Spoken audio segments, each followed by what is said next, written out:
C'était censé être un voyage missionnaire comme les autres. Sarah, la fille d'un pasteur protestant respecté, était venue au Mexique avec un seul objectif, sortir les catholiques de ce qu'elle appelait l'idolâtrie. Armée de versets bibliques, de brochures et d'années de formation, elle entra dans la basilique Notre-Dame de Guadalupe, convaincue qu'elle n'allait assister qu'à de la superstition. Mais ce qui s'est passé ensuite allait détruire tout ce qu'elle pensait savoir. Devant la célèbre image, entourée de pèlerins à genoux, Sarah sentit ses propres genoux flancher. Un flot soudain de larmes brisa ses arguments soigneusement construits, et à ce moment-là, invisible pour tous les autres, elle vécut quelque chose de plus réel que le sol sous ses pieds, une présence maternelle, tendre et bouleversante, murmurant dans le silence de son cœur, « Ma fille, tu as cherché la vérité, et la vérité t'a trouvée. » C'était le début d'une histoire que personne dans sa ville natale n'aurait pu prédire. Bien avant le Mexique, bien avant ce matin à la basilique, la vie de Sarah avait été façonnée dans le presbytère d'une petite ville rurale des États-Unis. Son père, le pasteur Williams, était non seulement le berger de leur église évangélique, mais aussi un pilier de toute la communauté. Leur salon était toujours rempli de prédicateurs en visite, d'études bibliques se prolongeant après minuit et de débats théologiques enflammés. Depuis son enfance, Sarah avait absorbé une seule conviction, le catholicisme était dangereux. Elle mémorisait des versets, chantait dans la chorale des jeunes et s'asseyait les jambes croisées sur le sol pendant que son père répétait ses sermons. Elle l'entendait répéter des phrases si souvent qu'elles semblaient gravées dans ses os. Le salut est par la foi seule, par la grâce seule, par le Christ seul. Les catholiques ont ajouté des traditions humaines. Ils prient les saints morts. Ils adorent des idoles. Au lycée, elle ne se contentait pas de répéter les paroles de son père, elle les défendait.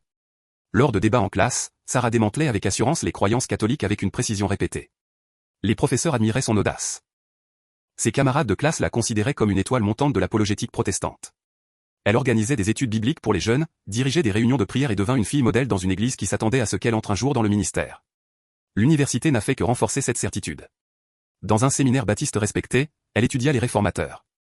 Luther, Calvin, Zwingli comme s'ils étaient des généraux héroïques qui avaient sauvé le christianisme des ténèbres médiévales. Sa thèse, fièrement intitulée Les erreurs doctrinales du catholicisme romain, circula parmi les pasteurs de leur dénomination. Son père rayonnait en la lisant. Pour lui, Sarah était son héritage se prolongeant dans la chair. Lorsqu'elle se tenait au pupitre pour prononcer son premier sermon en tant qu'invitée, la congrégation chuchotait sur sa clarté et sa passion. Elle ressemblait en tout point à l'héritière d'une dynastie protestante. Pour tous ceux qui l'entouraient, le chemin de Sarah était clair. Elle construirait des églises, défendrait la vérité et prendrait un jour la place de son père, ce que personne ne pouvait voir. Encore moins Sarah elle-même. Était-ce sous toute cette confiance? Dieu la préparait à une collision qu'elle n'avait jamais imaginée. L'opportunité se présenta en 2019. Une organisation missionnaire invita Sarah à diriger un voyage d'évangélisation au Mexique. Leur objectif, selon les termes exacts du coordinateur, était de sauver les catholiques de la tromperie papale. Sarah n'hésita pas. C'était le champ de bataille pour lequel elle avait été formée. Pendant des mois, elle étudia l'espagnol intensivement, répétant des phrases comme suffisant et je suis le seul médiateur. Elle remplit sa valise de Bible, de tracts et d'arguments soigneusement préparés. Lorsque l'avion atterrit à Mexico, le cœur de Sarah bondit d'excitation. Les rues étaient animées de couleurs et de processions qu'elle considérait comme des preuves d'idolâtrie. Pour elle, chaque bougie portée à un sanctuaire était une âme perdue. Chaque fleur déposée devant une statue était la preuve d'une erreur. Elle croyait être venue avec la guérison. Au cours des premières semaines, les choses se déroulèrent exactement comme elle s'y attendait. Son équipe organisa des réunions en plein air dans de petits villages, distribuant de la littérature protestante et prêchant sur la grâce. Certains habitants écoutaient poliment. Quelques-uns acquiescèrent même lorsqu'elle cita des passages de l'Écriture sur le salut par la foi. Chaque petit succès alimentait son sens de la mission.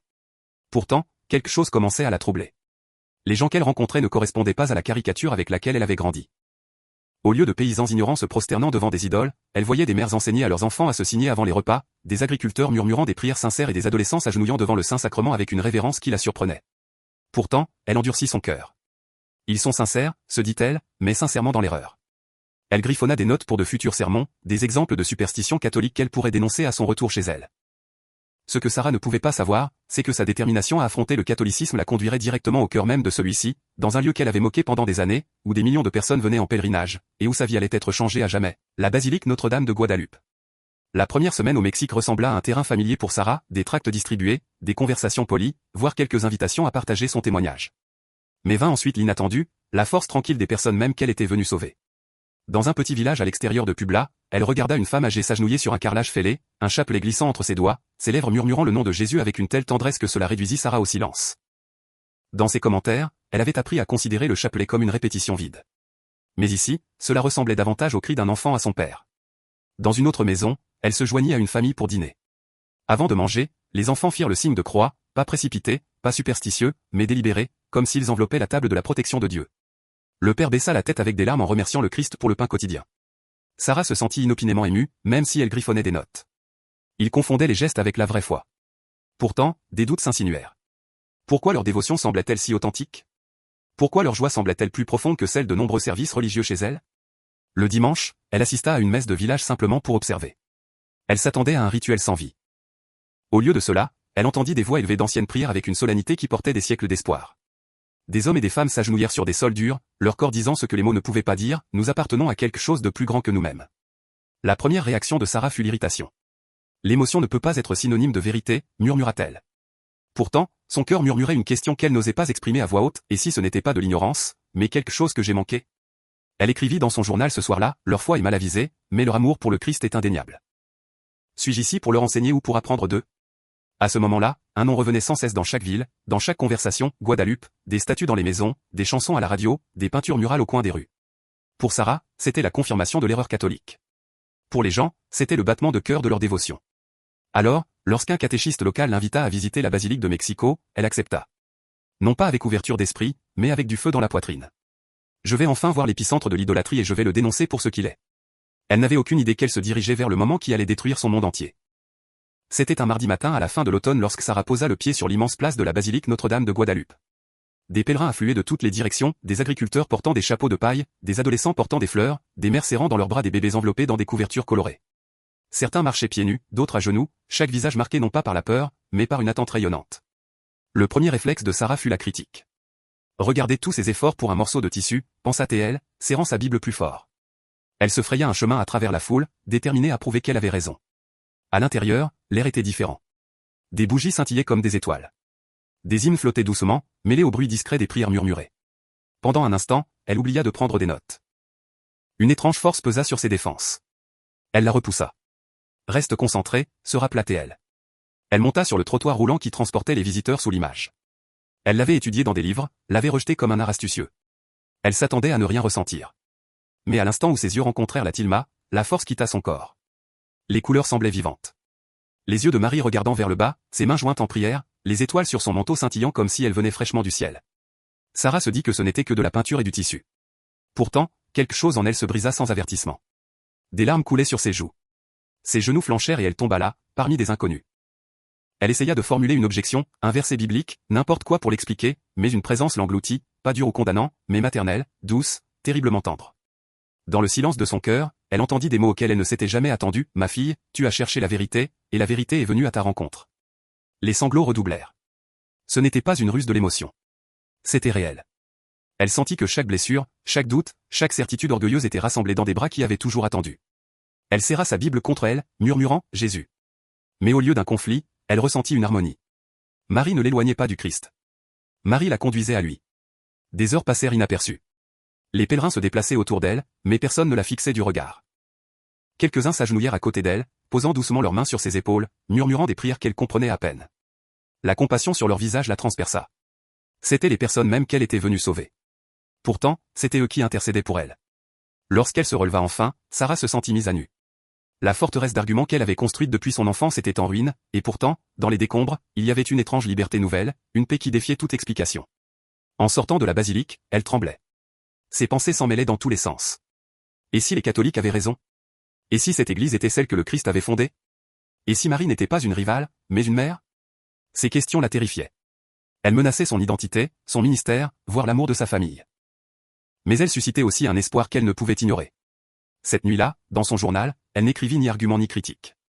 Elle n'écrivit qu'une seule ligne, quelque chose s'est passé aujourd'hui et je ne pourrai jamais revenir en arrière. La femme qui était arrivée au Mexique pour abattre la foi catholique n'était plus la même. Lors d'une rencontre imprévue, elle avait été abattue elle-même, pour découvrir qu'elle était reconstruite par des mains beaucoup plus douces que les siennes. Sarah savait qu'elle ne pouvait pas rester silencieuse après ce qui s'était passé à la basilique. L'expérience l'avait laissée ébranlée, mais aussi avide de réponses. Elle décida de chercher un prêtre, non pas pour se confesser, mais pour le défier, pour mettre cette expérience troublante à l'épreuve. Dans une petite paroisse près de l'endroit où séjournait son équipe de mission, elle fut présentée au père Miguel, un jésuite plus âgé avec des yeux doux et le genre de patience qui faisait que même le silence ressemblait à une invitation. Elle arriva avec sa Bible, son carnet et un cœur rempli d'arguments. « Père, commença-t-elle, les catholiques adorent Marie. Ils se prosternent devant des statues. Ils ont remplacé le Christ par des rituels. » Ces mots sortaient rapidement, presque répétés, les mêmes objections qu'elle avait portées toute sa vie. Mais le père Miguel ne riposta pas avec véhémence. Il se contenta de sourire et demanda doucement, « Dites-moi, Sarah, qu'est-ce que vous croyez que l'adoration est ?» Cette question la désarma. Il ouvrit une Bible usée et expliqua lentement, « Nous, catholiques, adorons Dieu seul. Cela s'appelle la latrie. Les saints et Marie sont honorés avec la doulie, une vénération, mais jamais une adoration. Et Marie seule reçoit l'hyperdulie parce qu'elle a porté le Christ lui-même. Mais l'adoration, la vraie adoration, n'appartient qu'à Dieu. Sarah cligna des yeux. Elle n'avait jamais entendu ces termes. Aucun prédicateur chez elle n'avait jamais fait cette distinction. Il alla plus loin. Vous dites que nous avons ajouté des traditions, mais pensez Y de cette façon. L'écriture est venue de l'Église, pas l'inverse. Les apôtres ont transmis des enseignements écrits et vivants. La tradition n'est pas une concurrence avec l'écriture. C'est la mémoire vivante de l'Église, guidée par l'Esprit. Son stylo hésita. Elle s'attendait à des réfutations rapides à anéantir. Au lieu de cela, elle trouva des explications qui avaient du sens, qui s'inspiraient de la même Bible qu'elle avait toujours défendue. Vint ensuite le sujet qui lui transperça le plus le cœur, l'Eucharistie. La voix du Père Miguel devint solennelle. Pour vous, la communion est un symbole. Pour nous, c'est le Christ lui-même, non pas qu'il meure à nouveau. Son unique sacrifice est rendu présent dans chaque messe. Le ciel touche la terre et le Christ devient vraiment présent dans le pain et le vin. Sarah fronça les sourcils, prête à le rejeter. Mais des images de la basilique revinrent. La révérence des pèlerins, les larmes dans leurs yeux lorsqu'ils recevaient la communion. Elle avait ressenti quelque chose de sacré là-bas qu'elle ne pouvait pas expliquer. Pour la première fois de sa vie, ses arguments se turent. Lorsque leur réunion se termina, le Père Miguel ne la pressa pas de prendre une décision. Il dit simplement, « Sarah, Dieu vous a amenée ici pour une raison. N'ayez pas peur des questions. Elles peuvent être son don. » En retournant à son logement, Sarah se sentit troublée. Mais au fond d'elle, elle sentit le sol sous ses pieds se déplacer. Ce n'était pas la chute de la foi. C'était la première fissure de lumière qui perçait. Les jours qui suivirent furent différents de tout ce qu'elle avait vécu auparavant. Sarah commença à s'éclipser de son équipe de mission, leur disant qu'elle avait besoin de temps pour prier. En vérité, elle se glissait dans les églises paroissiales, s'asseyant tranquillement sur les bancs du fond, regardant les catholiques adorer d'une manière qu'elle avait autrefois moquée. La première messe à laquelle elle assista en entier la laissa ébranler. Lorsque le prêtre éleva l'hostie consacrée au-dessus de l'autel, la même présence qu'elle avait ressentie à Guadalupe la submergea à nouveau. Sa poitrine se serra. Les larmes lui piquèrent les yeux. Pendant des années, elle avait pensé que la communion était un symbole.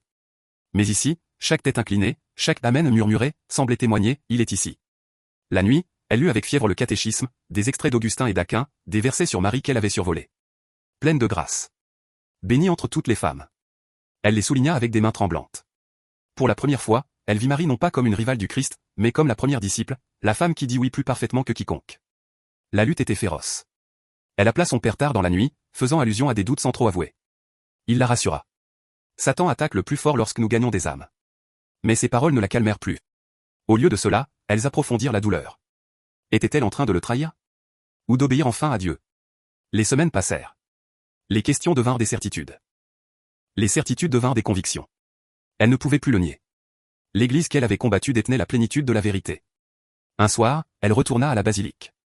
Non pas en tant que critique, mais en tant que fille, elle s'agenouilla devant l'image de Notre-Dame de Guadalupe, le cœur battant. Sa prière murmurée était simple, « Mère, aide-moi à dire oui, quel qu'en soit le prix. » Cette nuit-là, elle rechercha à nouveau le Père Miguel, sa voix trembla en parlant. « Je veux devenir catholique. » Les yeux du prêtre s'emplirent de larmes, non pas de triomphe, mais de compassion. « Ce ne sera pas facile, Sarah, dit-il doucement. Mais le Christ et sa mère marcheront avec vous. » Et pour la première fois de sa vie, Sarah ressentit la joie étrange et terrifiante de ne pas entrer dans la certitude, mais dans l'abandon. L'appel téléphonique le plus difficile de la vie de Sarah eut lieu un après-midi gris au Mexique. Elle était assise dans un petit café près de la basilique, les mains tremblant alors qu'elle composait le numéro de son père. L'odeur du café persistait. Le bourdonnement de la circulation à l'extérieur se faisait pressant. Mais dans son cœur, il n'y avait que la crainte. « Salut, papa » commença-t-elle en essayant de stabiliser sa voix. Le pasteur William, qui avait toujours répondu avec chaleur, sembla d'abord content, mais lorsqu'elle murmura enfin, « J'ai décidé d'entrer dans l'église catholique », le silence qui suivit fut si lourd qu'il ressembla à un mur qui s'effondrait. Lorsqu'il parla, sa voix se brisa de chagrin. « Comment est-ce possible ? Ma fille élevée dans la parole de Dieu, trompée par le système même que nous avons combattu toute notre vie. » Sarah essaya d'expliquer Guadalupe, la messe, la découverte de vérités qu'on ne lui avait jamais enseignées. Mais la douleur de son père noya ses paroles. « Tu as brisé le cœur de ta mère, dit-il finalement avant de raccrocher. Les conséquences furent pires. Sa mère appela quelques jours plus tard, en pleurant, suppliant Sarah de revenir à la raison. Des lettres arrivèrent de membres de l'église chez elle, citant des versets, plaidant, avertissant. Certains l'accusèrent de tomber dans le piège de Satan. D'autres suggérèrent qu'elle faisait une dépression nerveuse. Ce qui la blessa le plus fut sa meilleure amie, Rebecca. Elles avaient grandi côte à côte, partagé des réunions de prière tardives, murmuré des rêves de servir Dieu ensemble. La voix de Rebecca trembla de larmes lorsqu'elle la confronta. « Comment peux-tu t'incliner devant des images après tout ce que tu sais? Comment peux-tu prier Marie au lieu de Jésus? Comment peux-tu placer le pape au-dessus de la Bible ?» Sarah essaya d'expliquer la vénération par rapport à l'adoration, l'intercession, la présence du Christ dans l'Eucharistie. Mais pour Rebecca, chaque explication n'était qu'une rationalisation de l'erreur. Sarah réalisa qu'elle parlait des langues différentes, que leur monde ne se chevauchait plus. Chez elle, le pasteur Williams s'adressa à sa congrégation. Sans nommer Sarah ouvertement, il demanda des prières pour un être cher qui était tombé dans une grave erreur. Mais dans une petite communauté rurale, les secrets ne restaient jamais cachés. Bientôt, tout le monde le sut. Certains secouèrent la tête avec pitié. D'autres la regardèrent comme si elle avait trahi non seulement sa famille, mais l'Évangile lui-même. Le cœur de Sarah se sentit déchiré en deux. Elle aimait ses parents plus que quiconque. Elle aimait sa famille d'église qui l'avait élevée. Pourtant, elle ne pouvait pas nier ce qu'elle avait vu, ce qu'elle avait vécu. Le faire, ce serait vivre un mensonge. L'entrée de son journal de cette semaine la disait, « Si suivre le Christ signifie tout perdre, alors que j'ai le courage. Mais Dieu, s'il te plaît, ne laisse pas cela être la fin de l'amour de ma famille. » Cette prière résonnerait dans son âme pendant des années. Lorsque son voyage missionnaire prit fin, Sarah retourna aux États-Unis. Les retrouvailles à l'aéroport furent froides, lourdes d'une tension non exprimée.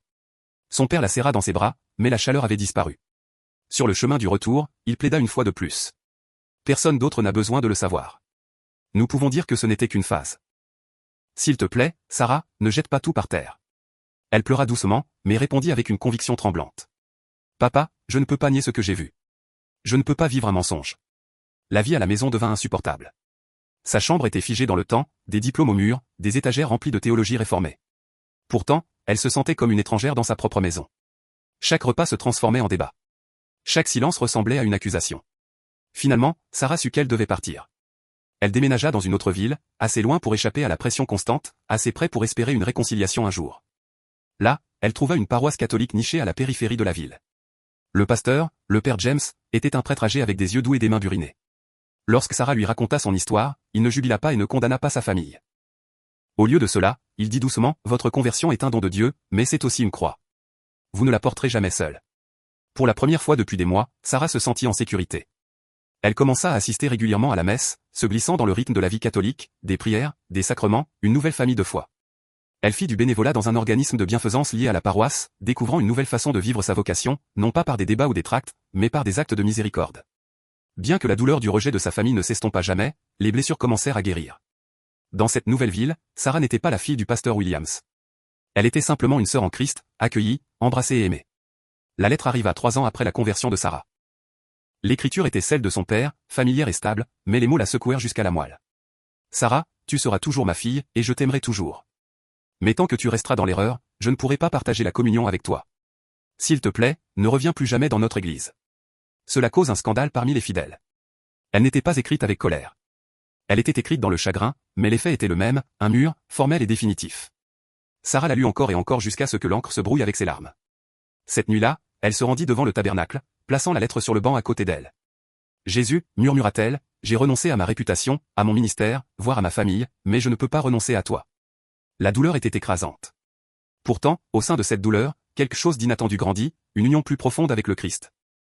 Sarah commença à considérer sa souffrance non pas comme une perte insensée, mais comme un partage de la croix. Chaque larme, chaque rejet devint une prière pour la conversion de sa famille. Guidée par le père James, elle rejoignit l'équipe paroissiale du RCIA, le programme qui accueille les adultes se préparant au baptême ou à la pleine communion avec l'Église catholique. Au début, elle se sentit indigne, mais elle réalisa bientôt que son expérience lui donnait un don unique. Elle connaissait les questions, les peurs, les objections que de nombreux chercheurs protestants portaient en eux. Elle les avait posées elle-même. Dans ses cours, elle rencontra des personnes comme Jennifer, une mère baptiste de 3 enfants qui ne pouvait pas expliquer pourquoi elle se sentait attirée par la messe. Sarah écouta, rassura et partagea sa propre histoire. Lorsque Jennifer fut reçue dans l'église à Pâques, Sarah pleura comme si c'était sa propre conversion qui recommençait. Le rejet qui avait autrefois semblé insupportable portait maintenant ses fruits. Dieu utilisait ses blessures pour guérir les autres. Chaque âme qu'elle accompagna lui rappela que la grâce peut grandir dans les fissures de la destruction. Elle garda la lettre de son père pliée à l'intérieur de sa Bible, non pas comme une cicatrice, mais comme un rappel quotidien. Le coût du discipolat est réel, mais sa récompense l'est aussi. Les années passèrent et le silence entre Sarah et ses parents s'adoucit. Lentement, presque imperceptiblement, les appels téléphoniques avec sa mère devinrent moins des débats et davantage des conversations hésitantes. Un soir, la voix de sa mère perça la ligne téléphonique, plus calme que d'habitude. « Sarah, dit-elle, puis-je te demander quelque chose ? Pourquoi pries-tu Marie ?» Sarah se figea. Pendant des années, cette question était venue sous forme d'accusation, dégoulinant de colère. Mais ce soir, c'était différent. Cela ressemblait à de la curiosité. Elle prit une profonde inspiration. Au lieu de se lancer dans la théologie, elle parla avec son cœur. « Maman, je ne prie pas Marie à la place de Jésus. Je lui demande de prier avec moi comme je te le demanderai à toi. quand j'étais au plus bas, elle m'a réconforté. Elle me ramène toujours à lui. À l'autre bout, le silence persista. Puis sa mère murmura, je n'y avais jamais pensé de cette façon. Dans notre église, nous étions tellement concentrés sur le fait de ne pas l'adorer. Nous n'avons jamais pensé à l'aimer. Les yeux de Sarah s'emplirent de larmes. Ce n'était pas une conversion, pas même un accord. Mais c'était une fissure dans le mur, un soupçon de lumière. Dès lors, leurs appels eurent un ton plus doux. Sarah envoya de courtes lettres, non pas avec des arguments, mais avec des histoires sur la paix de la confession, la joie de l'Eucharistie, la force des saints. Ses parents ne l'embrassèrent pas, mais ils écoutèrent, et cette écoute, aussi fragile fût-elle, était une graine. Pour Sarah, c'était suffisant. L'espoir ne semblait plus impossible. 15 ans s'étaient écoulés depuis le matin où Sarah avait pleuré devant l'image de Notre-Dame de Guadeloupe. Ce qui avait commencé comme un effondrement de la certitude était devenu une vocation, un chemin constant de témoignage, de prière et de service. Elle avait brièvement discerné si elle était appelée à la vie religieuse, mais la grâce la guida vers une autre voie, celle de vivre en tant que laïque franciscaine, portant l'esprit de simplicité, de miséricorde et d'amour dans le monde. Elle ne portait pas d'habit, mais sa vie même portait les marques de cette vocation, la prière quotidienne, les œuvres de charité et une joie tranquille qui refusait de s'éteindre. Chaque 12 décembre, Sarah allumait des bougies devant sa petite chapelle domestique de Guadeloupe. Ce n'était pas une idole, pas un substitut à Dieu, mais un rappel de la mère qui l'avait conduite au Christ. Les pèlerinages au Mexique, à Lourdes et dans les sanctuaires mariaux locaux devinrent des étapes de renouveau. À chaque pas, elle priait pour l'unité, pour le jour où sa propre famille et tous les chrétiens se retrouveraient à la même table du Christ. Dans sa paroisse, elle devint connue non pas comme la convertie, mais comme une sœur qui pouvait marcher avec quiconque était en recherche, des protestants aux prises avec des questions, des catholiques devenus tièdes, voire des sceptiques. Elle écoutait, partageait, mais ne forçait jamais. Son témoignage était simple, la vérité m'a trouvé et elle peut vous trouver aussi. En regardant en arrière, Sarah réalisa que la perte de son ancienne vie était devenue le terreau d'une nouvelle mission. Elle n'était plus seulement la fille d'un pasteur. Elle était une fille de l'Église, appelée non pas à argumenter, mais à jeter des ponts, à aimer et à laisser la miséricorde du Christ briller à travers ses blessures, et c'est l'histoire de Sarah, celle de murs abattus, d'un amour redécouvert et d'un murmure de mère qui a tout changé. Si cette histoire vous a ému, qu'elle vous rappelle que la recherche de la vérité n'est jamais vaine, et que Dieu peut nous rencontrer dans les endroits les plus inattendus. Nous partageons ces témoignages non pas pour gagner des arguments, mais pour montrer comment la grâce transforme des vies ordinaires. Si vous souhaitez entendre d'autres histoires comme celle-ci, des histoires de foi, de conversion et de miracles qui se produisent encore aujourd'hui, veuillez prendre un moment pour aimer cette vidéo et vous abonner à notre chaîne, Touchés par la grâce.